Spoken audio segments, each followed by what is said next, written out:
परिचय। ये जंगल के बीच में है। शोधकर्ता भूमि पर पड़ी हुई सूखी पत्तियों में से एक पौधे की जांच कर रहे हैं। उन्होंने वहां के प्राणी जात और वनस्पति जात को ध्यानपूर्वक देखा, जिनमें से कुछ पौधे एकदम विशिष्ट प्रकार के हैं। उन्होंने कुछ ऐसे पौधे देखे जो सामान्य रूप से नहीं पाए जाते हैं। क्या ये पौधे लुप्तप्राय प्रजातियों में से हैं? आइए इस पाठ में हम किसी विशिष्ट क्षेत्र के पौधों और जंतुओं के बारे में जानें। उद्देश्य। इस पाठ के अंत में आप निम्न करने में सक्षम हो जाएंगे: किसी क्षेत्र में पाए जाने वाले प्राणी जात एवं वनस्पति जात का वर्णन करना, स्थानीय एवं संकटापन्न प्रजातियों को परिभाषित करना, अभिगमन परिवेश की व्याख्या करना, निर्वनीकरण की समस्या के समाधान का पुनरावलोकन करना, प्राणी जात एवं वनस्पति जात क्या है।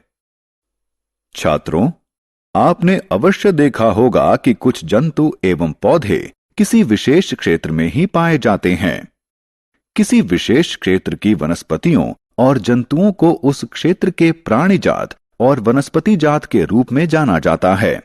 उदाहरण के लिए पचमढ़ी जैव मंडल संरक्षित क्षेत्र के साल, सागौन, सिल्वर फर्न इत्यादि वनस्पति जात हैं और चिंकारा, नीलगाय, तेंदुआ इत्यादि प्राणी जात हैं।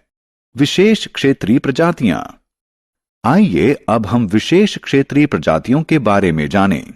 यहां आप यह जान लें कि आबादी का वह समूह जो संकरण में सक्षम होता है प्रजाति कहलाता है। एक ही प्रजाति के सदस्यों में समान लक्षण होते हैं। मैं आपसे एक आसान प्रश्न पूछता हूं, क्या आपने सेब का पेड़ दक्षिण भारत में देखा है? नहीं ना। सेब के पेड़ सामान्य रूप से उत्तर भारत में पाए जाते हैं। इस तरह केवल किसी विशेष क्षेत्र में पाए जाने वाले पौधे एवं जंतु विशेष क्षेत्रीय प्रजातियां कहलाते हैं। वे कहीं और नहीं पाए जाते हैं। विशेष प्रकार के जंतु या पौधे किसी विशेष क्षेत्र, राज्य या देश के लिए विशेष क्षेत्रीय हो सकते हैं। विशेष क्षेत्रीय प्रजातियों के उदाहरण। ये दो पचमढ़ी जैव मंडल संरक्षित क्षेत्र के वनस्पति जात हैं। ये इस क्षेत्र के विशेष क्षेत्रीय प्राणी जात हैं। वे कौन से कारक हैं जो उन्हें विशेष क्षेत्रीय प्रजाति बनाते हैं? प्रमुख कारण मनुष्य हैं।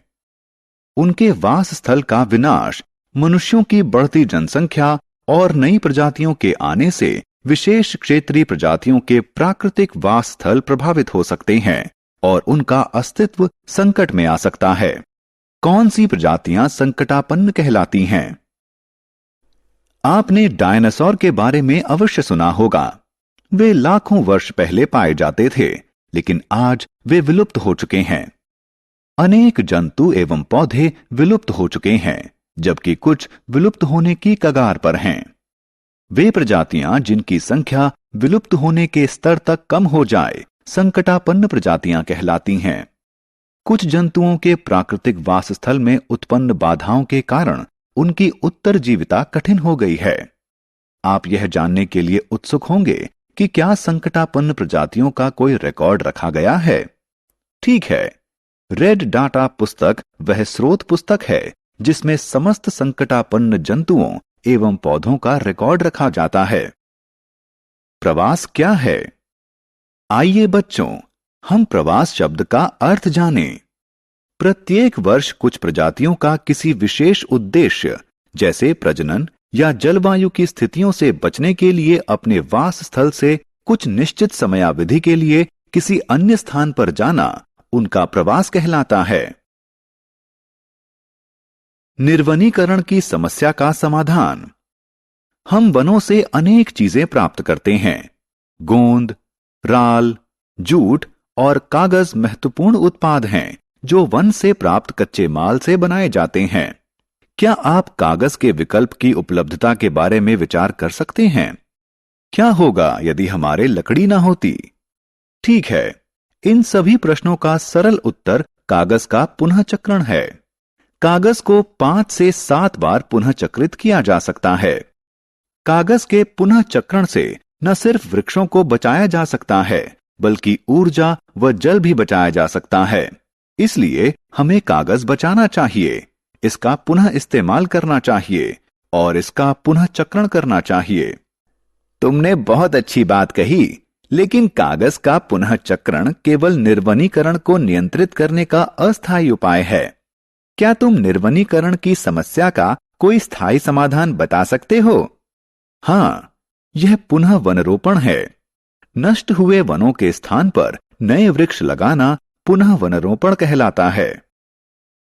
सारांश। आइए हमने जो कुछ सीखा है उसे संक्षेप में दोहराएं। किसी विशेष क्षेत्र में पाए जाने वाले पौधे एवं जंतु प्राणी जात एवं वनस्पति जात कहलाते हैं। जिन प्रजातियों के विलुप्त होने का खतरा है उन्हें संकटापन्न प्रजातियां कहा जाता है।